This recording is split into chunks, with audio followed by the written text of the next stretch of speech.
RMC, Tu bluffes, Martoni, il bluffe. le bureau des vérifs. On vote. Moi je vote et je dis il bluffe. Pas sûr. Salut à toi, Guillaume Dodin. Salut. Je me mets à parler en bidule comme ça.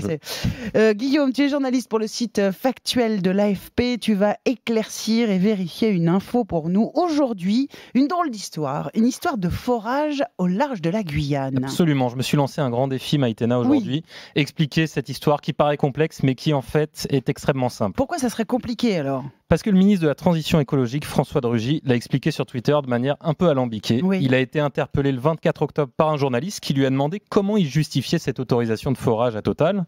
Et il a répondu : ce forage est le résultat d'un permis d'exploration accordé en 2001 sur lequel il est légalement impossible de revenir. Donc en gros, le ministre nous dit, moi j'ai fait ce que je devais faire, j'avais pas le choix. Exactement. François de Rugy ne parle pas de décision politique ou administrative, d'arbitrage entre deux solutions ou même de la qualité éventuelle du dossier Total. Il explique juste, pour résumer, qu'il n'y a pas d'alternative. J'imagine que si tu nous en parles, c'est qu'il y en avait une. Et il y en avait une. Que s'est-il passé ? Ce qu'on appelle un permis de recherche exclusif a été accordé en 2001 au large de la Guyane. Ce permis a été renouvelé une première fois en 2007, puis une seconde fois en 2011, puis récemment c'est Nicolas Hulot en septembre 2017 qui l'a encore renouvelé ce permis, un renouvellement exceptionnel. À chaque fois donc c'est le ministre qui délivre cela.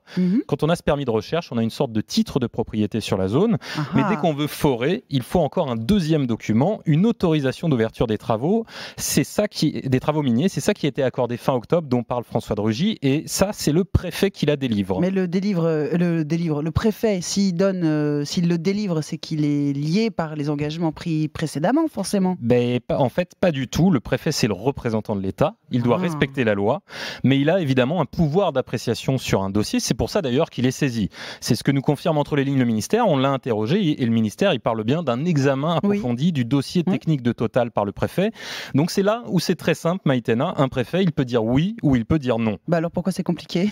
Parce que maintenant qu'on a dit ça, maintenant qu'on a dit que le préfet il pouvait dire oui ou non, il faut savoir quels étaient les arguments dans un sens ou dans l'autre. Tu as raison. Le ministère, qu'est-ce qu'il explique ? L'examen approfondi du dossier, je cite, technique de Total a conclu à la conformité à la loi des moyens mobilisés pour mettre en œuvre le forage d'exploration, y compris s'agissant de ses obligations environnementales. En gros, le ministère dit le dossier était OK, donc le préfet a donné l'autorisation.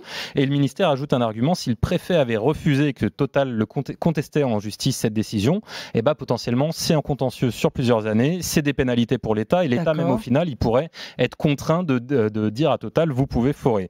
Mais les organisations qui défendent l'environnement et que j'ai interrogées, elles pensent au contraire que le jeu en valait la chandelle. Elles pensent que l'État aurait dû refuser car dans le dossier de Total, elles trouvent de nombreuses imprécisions. C'est ce que m'a dit par exemple Marine Calmet, porte-parole en métropole du collectif Stop Pétrole Offshore Guyane. Toutes les associations, elles citent un rapport de l'autorité environnementale. L'autorité environnementale, c'est une autorité indépendante qui s'est prononcée sur le dossier de Total et qui a dit que le dossier, je cite, était bien construit, mais qui a aussi trouvé particulièrement préoccupante sa faiblesse sur certains volets importants pour appréhender les impacts du projet.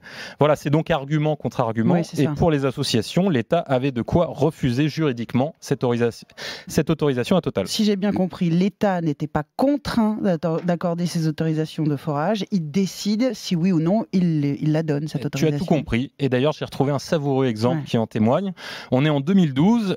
C'est Nicolas Sarkozy, président, mais aussi à ce moment-là candidat à sa réélection, qui parle à Caen dans un meeting. Et c'est à 15 jours du premier tour de la présidentielle. Je n'accepterai pas de forage pétrolier en Méditerranée devant les calanques, parce que la Méditerranée, c'est le cœur de notre identité. Je l'ai dit, vous savez comme je tiens au Mont-Saint-Michel, mais je n'ai pas voulu d'éoliennes dans la baie du Mont-Saint-Michel, qui est l'une des plus belles baies au monde, comme je n'ai pas voulu de gaz de schiste dans les Cévennes ou de mines d'or dans la montagne de Caux en Guyane. C'est savoureux, effectivement. Depuis, il semble qu'il y a un contentieux juridique sur le sujet, mais en tout cas, il n'y a toujours pas de forage en Méditerranée. Merci beaucoup, Guillaume Dodin. Merci infiniment. Vous pouvez bien sûr aller sur le site de l'AFP, c'est factuel, et sur Twitter, de même que sur Insta, à peu près partout, sur tous les réseaux sociaux.